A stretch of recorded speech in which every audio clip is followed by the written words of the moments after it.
was walking down the hallway during college one day, and I heard the most beautiful phrases I've ever heard in my life. And I'm walking down, and I was like, God, that sounds absolutely beautiful. It was warm, the tone was warm, and the guitar licks was just so awe-inspiring, which later I realized it were like BB King styled licks, and I didn't Okay. know it at the time. I didn't know it. And Yeah. sure enough, I was walking down, and I found the room where the sound was coming from, and I peeked my head through the window, or through the door, and I see this young Asian guy with a Gibson ES 335, Oh, wow. and he's Yeah. just kind of and I walk and I open the door, and I go, dude, that is the most incredible thing I've ever heard. And he goes, oh yeah, it's just blues. And I'm like, blues?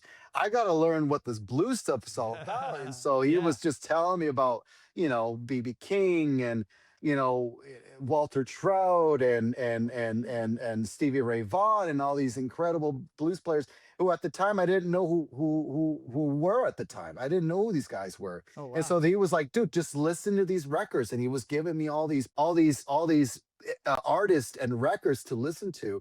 And everything was just like, holy crap.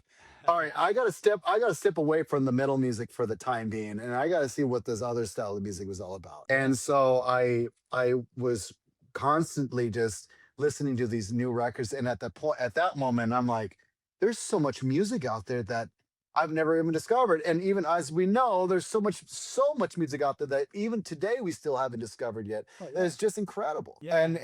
And so it opened up a whole new door for me, and that's how I was able to really discover like music of blues and jazz and all these other style of music that I would have never thought I listened to or play.